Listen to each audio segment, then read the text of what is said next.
인사하겠습니다. 반갑습니다. 사랑합니다.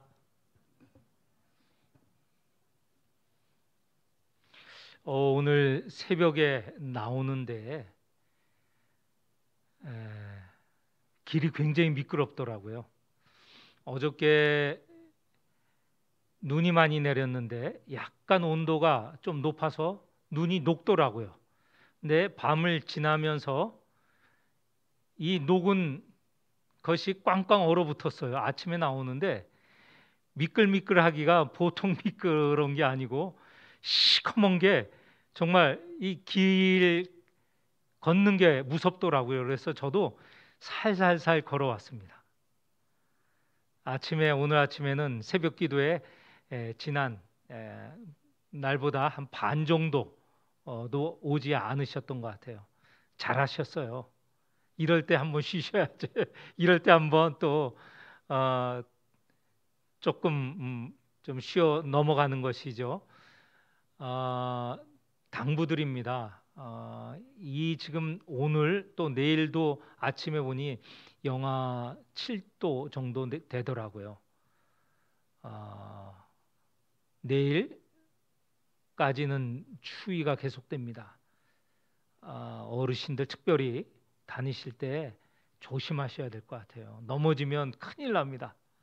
그래서 살살 조심스럽게 다니시고 또 웬간하면 그냥 집에서 계실 수 있으면 계시는 게 좋을 것 같고요. 이렇게 좀 추위가 지나가면 그 다음부터는 또 좀 날씨가 좋고 길도 미끄럽지 않을 때 다니시고 운동하시는 거 좋을 것 같습니다. 내일까지는 조심하여 하셔야 될 것 같습니다. 저도 오늘 계속 조심조심 다녔습니다. 근데 방심하다가 미끄러지거든요. 괜찮거니? 아예 생각도 안 하고 나오다가 훌떡 넘어지게 됩니다. 그래서 내일까지는 늘 긴장하면서 이렇게 조심해서 다니시길 바랍니다. 오늘 우리가 읽은 성경, 그동안 요한복음 한 주에, 그러니까 수요일마다 한 장씩 읽어갔습니다. 그랬더니 목사님 한 분이 목사님 이거 너무 한 장씩 하는 게 너무 힘들어요. 이렇게 이야기하시더라고요. 그래서 오늘은 한번 좀 반쯤 잘라봤습니다. 17절까지 해서 한 장 전체 한 것 아니고 17절까지 하는데 이것도 상당히 양이 많습니다. 해보니 양이 많아요. 많지만 그래도 어떻게 하여튼 간략하게 또 말씀을 드려보겠습니다. 오늘 추위도 그렇고 해서 가능하면 빨리 마치도록 하겠습니다. 이런 말 하지 말고 빨리 끝나면 더 좋다고 아내가 그러던데 얘기 안 하면 또 속에서 자꾸 그 생각이 나서 미리 말합니다. 그래야 좀 더 일찍 끝날 수 있을 것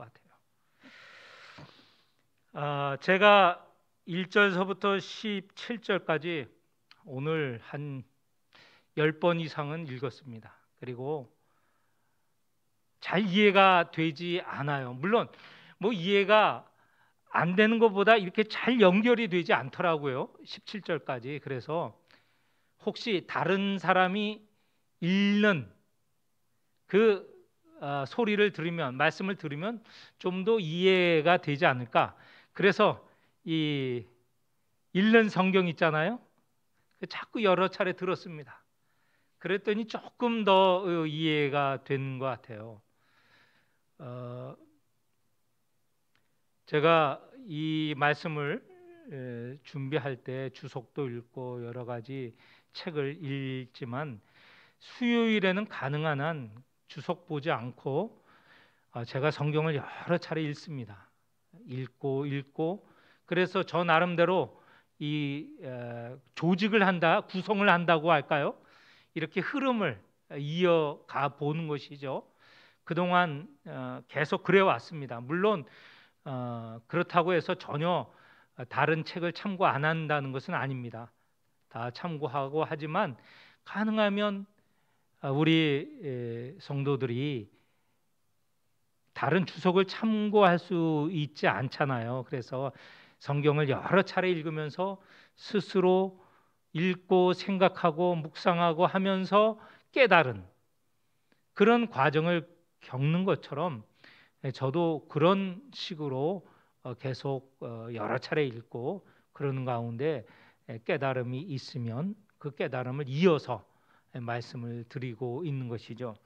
오늘 제가 보건대 한 세 단락으로 구분을 해봤어요. 8절까지 그리고 11절 그리고 17절 이렇게 구분을 하면서 각각의 중요한 문장들이 있는 것 같아요. 그 문장이 무엇인지 먼저 8절까지 제가 중요하게 생각하는 것은 4절 그리고 7절입니다. 거기에 보면 내 안에 거하라. 예수님 말씀입니다. 내 안에 거하라. 내 안에 거하라. 나도 너희 안에 거하리라. 그리고 7절에도 동일한 말씀이 있어요. 너희가 내 안에 거하고 내 말이 너희 안에 거하면, 이렇게 되어 있습니다.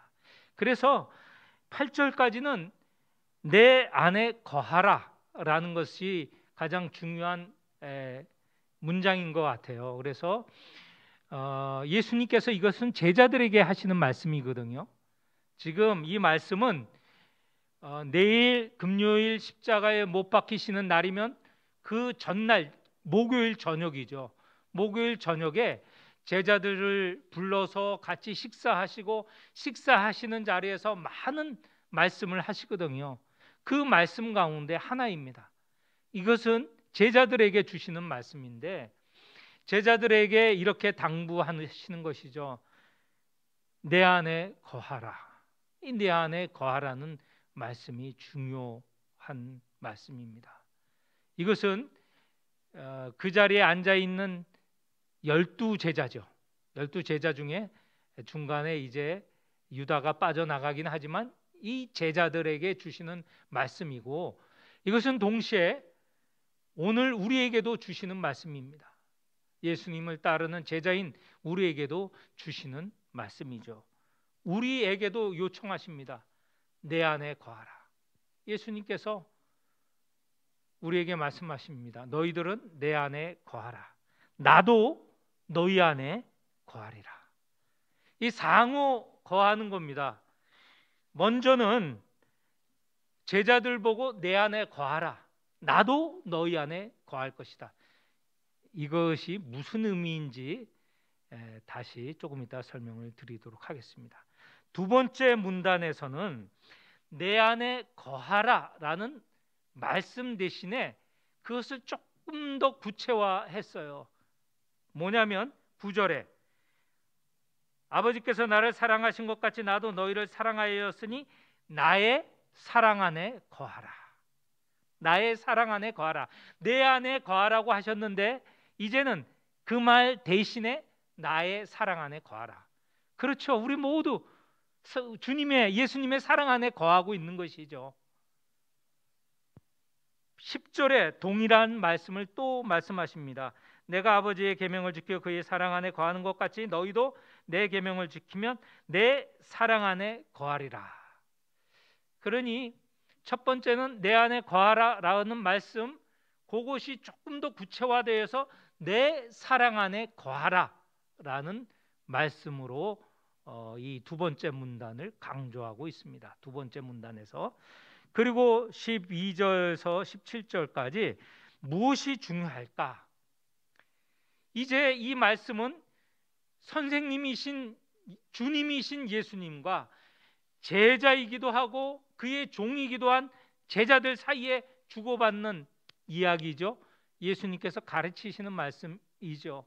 그런데 세 번째 단락에서는 무엇을 말씀하시냐면 이제 내 말을 듣고 있는 너희들이 서로 사랑하라 라는 말씀입니다.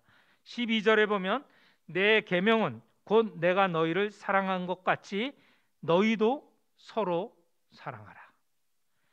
똑같은 말씀이 17절에 내가 이것을 너희에게 명함은 너희로 서로 사랑하게 하려 함이라. 이렇게 말씀하고 있습니다. 그래서 지금까지 읽은 거 보면 예수님께서 내 안에 거하라, 내 사랑 안에 거하라, 내 사랑 안에 거하는 너희들 서로 사랑하라. 결국은 사랑하라는 말씀입니다. 사랑하라는 말씀이에요. 그런데 그 사랑은 어디서 시작되는 거냐? 예수님에게서 시작된 거죠. 내 안에 거하라. 내 안에 사랑이 있는데 그 사랑 안에 거하라. 그 사랑을 가지고 너희들 서로 사랑하라. 그런데 예수님의 사랑은 어디에서 또 기원하느냐? 그것은 하나님 아버지에게서 오는 사랑이죠.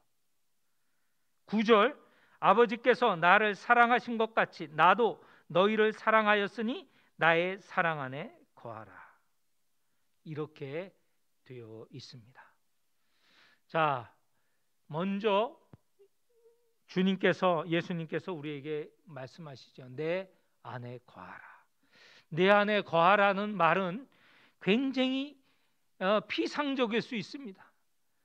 내 안에 거하라. 나도 너희 안에 거할 것이다. 이거 말이 되는데 그 구체적인 모습이 어떤 것인지 잘 모르겠다라고 하는 게 우리들의 생각입니다. 그렇죠? 예수님께서 내 안에 거하라고 하셨는데 뭐 어떤 모습이 주님 안에 거하는 모습인가? 또 우리 안에 예수님께서 거하신다고 하지 않았어요? 4절, 나도 너희 안에 거하리라. 그런데 도대체 어떤 모습으로 예수님께서 우리 안에 거하시는가? 이게 사실은 질문입니다. 우리가 잘 알지 못할 수 있고 또 굉장히 피상적인, 추상적인 말인 것 같아요. 그래서 주신 비유가 있습니다. 어떤 비유냐면 포도나무와 가지의 비유입니다. 여기에 보면 1절에 나는 참 포도나무요, 나는 포도나무라고 하셨고 4절에 보면 5절에 보면 나는 포도나무요 너희는 뭐라고요? 가지. 예. 제자들은 가지이고 예수님은 포도나무입니다. 포도나무가 있고 가지가 포도나무에 붙어 있죠. 그게 바로 이 말씀입니다. 내 안에 거하라. 이 가지가 줄기인 포도나무에 붙어 있죠. 이걸 그 안에 있다고 표현을 한 겁니다. 우리 제자가 예수님에게 붙어 있는 거죠. 붙어 있다는 것은 가지가 포도나무에 붙어 있는 것처럼 생명의 관계로 되어 있다는 겁니다. 이 가지는요, 포도나무에서 올라오는 물을 받아서 양분을 받아서 가지에 무엇이 맺죠? 포도라는 열매가 맺혀집니다. 붙어 있다는 것은 이 포도에서 올라오는 생명을 받고 있다는 것입니다. 우리가 예수 그리스도에게서 말씀을 받아서 그리고 그 사랑을 받아서 생명을 얻어야 된다는 것입니다. 그게 우리가 예수 안에 있다는 관계예요. 그런데 이 포도나무의 가지가 포도나무에서 뚝 떨어지면 이건 어떻게 됩니까? 더 이상 양분을 받을 수 없잖아요. 그러면 이 가지는 말라버리죠. 죽게 됩니다. 그러면 뭐가 없어져요? 열매를 맺을 수가 없는 것입니다. 열매 없는 모습이 무엇이냐? 믿는다고 하는 우리가 예수님에게서부터 말씀도 받지 않고 그로 인해서 생명도 받지 않고 그러면 당연히 말라 죽을 수밖에 없죠. 열매를 맺지 못하는 건 말할 것도 없고, 우리가 예수 안에 거한다는 것은 예수님에게서 말씀을 받는다는 것, 생명의 말씀을 받는다는 것이에요. 그 생명의 말씀을 받아서 점점 자라고 열매를 맺는 거죠.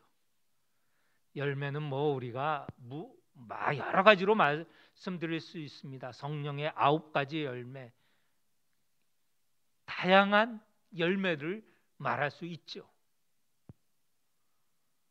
그런데 가장 큰 열매라고 할 수 있다면 우리가 점점 더 예수처럼 돼가는 게 가장 큰 열매이죠.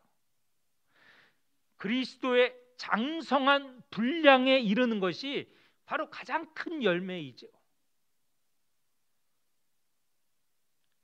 그러나 그 관계가 끊어지게 되면 죽을 수밖에 없습니다. 그것이 계속되는 말입니다. 2절, 무릇 내게 붙어 있어 열매를 맺지 아니하는 가지는, 그 가지 자체가 나무에서 떨어져서 말라버리지만 그것을 하나님께서 심판하신다는 말씀으로 2절에는 설명하고 있습니다. 아버지께서 그것을 제거해 버리고 그거에 반해서 무릇 열매를 맺는 가지는 더 열매를 맺게 된다라는 것입니다. 4절도 마찬가지입니다. 포도나무에 붙어 있지 않으면 4절, 스스로 열매를 맺을 수 없음 같이 너희도 내 안에 있지 아니하면 그러하리라. 포도나무가 지금까지 말씀드리는 대로 줄기에서 떨어져 가지가 포도나무에서 떨어지면 열매를 맺을 수 없는 것처럼 우리 역시 그 안에, 예수님 안에 있지 아니하면, 다시 말해서 예수님으로부터 생명을 받지 않으면 우리도 죽을 수밖에 없다라는 것이죠. 5절, 나는 포도나무여 너희는 가지라. 그가 내 안에 내가 그 안에 있으면 사람이 열매를 많이 맺나니, 이런 말씀입니다. 우리가 거기에 이 가지로서 포도나무에 잘 붙어 있고 양분을 받게 되면 많은 열매를 맺게 된다고 하는 것이죠. 6절, 사람이 내 안에 거하지 아니하면 가지처럼 밖에 버려져 마르나니 사람들이 그것을 모아다가 불에 던져 사르느니라. 이렇게 우리는 이런 관계를 가져야 돼요. 우리가 어디 안에 있어야 돼요? 예수 안에 있고, 예수께서 우리 안에 있다는 것은 바로 우리가 가지로서 포도나무에 붙어 있으면 그 안에 있는 것이고, 또 예수님의 생명이 우리 안으로 오는 거죠. 우리 안에 거하시게 되는 것이죠.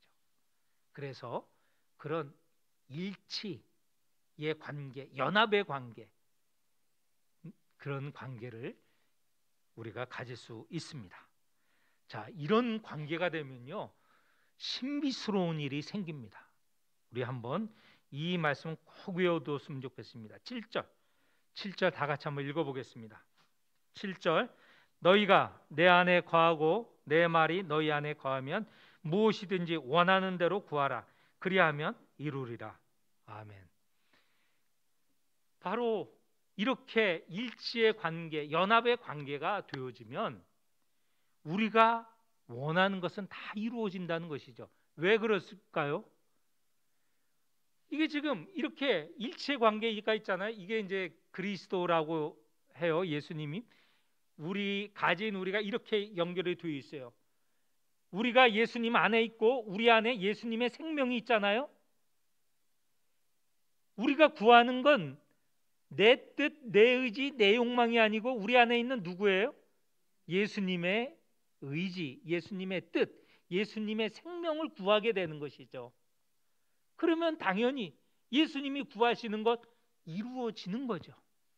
이런 신비로운 그런 관계, 그리고 또 응답받는 기도가 된다는 것입니다.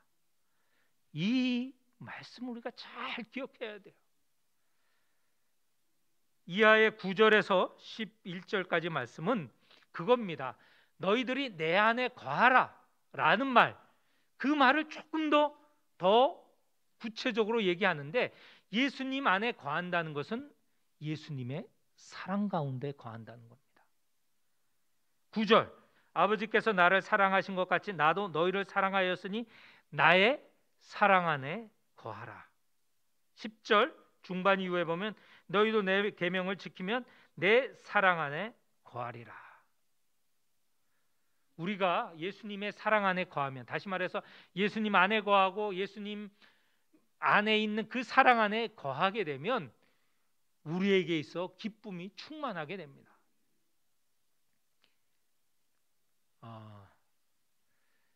재물에 많고 적고 능력이 크고 적고 간의 문제가 아니고 그리스도 예수 안에 있는 사람들은 하늘의 신비, 이거는 뭐냐면 하늘의 신비라고 해서 우리가 다른 사람 모르고 나만 아는 거야, 그게 아니고 그건 이미 성경에서 다 보여주시고 가르쳐 주신 것입니다. 하늘나라의 그 관계, 하늘나라의 그 모습을 우리가 경험하고 체험하기 때문에 기쁨이 있는 것이죠. 예수 안에 있을 때 우리가 예수께서 주시는 기쁨을 우리가 누릴 수 있습니다. 그 말씀이 11절의 말씀이고, 이제 12절에서 17절에는 이걸 요구하십니다. 너희가 내 안에 거하면 너희들 당연히 예수에게서 사랑과 생명과 능력을 얻지 않습니까? 예수 안에 있어서 얻은 그 사랑, 능력, 그걸 가지고 무엇을 하느냐? 서로 사랑하라 라는 것입니다. 서로 사랑하라.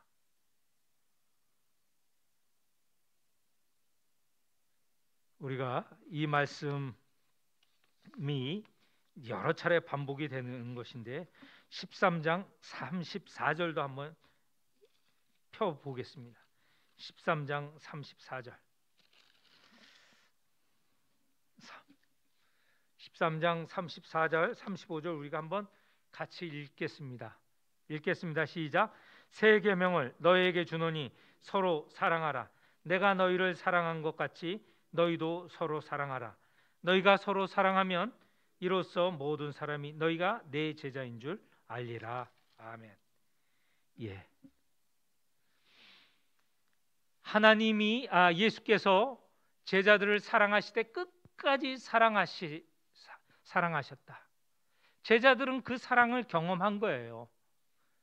그리고 그런 사랑을 경험한 제자들에게 요구하시는 것, 새 계명을 주셨는데 무엇이에요? 서로 사랑하라.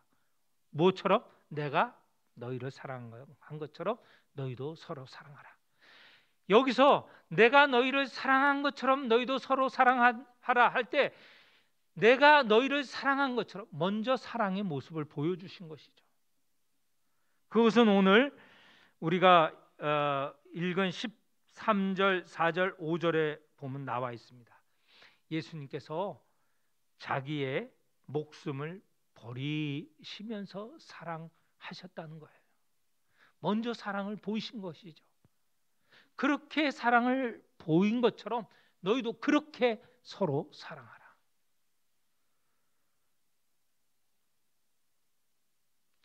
우리에게 억지로 사랑하라고 시키시고 모르는 내용의 사랑을 하라고 강요하시는 것 아닙니다.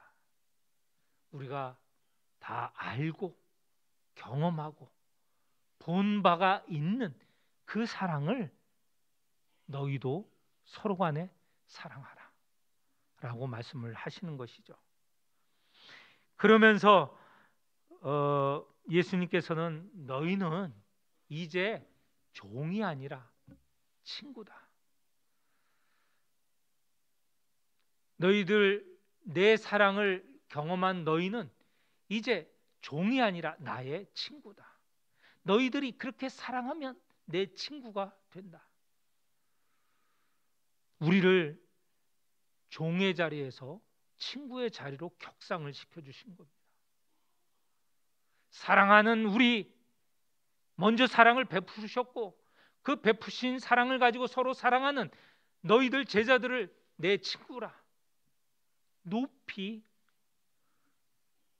올리신 것이죠. 그런 너희들에게 열매가 풍성하게 맺어질 것이다.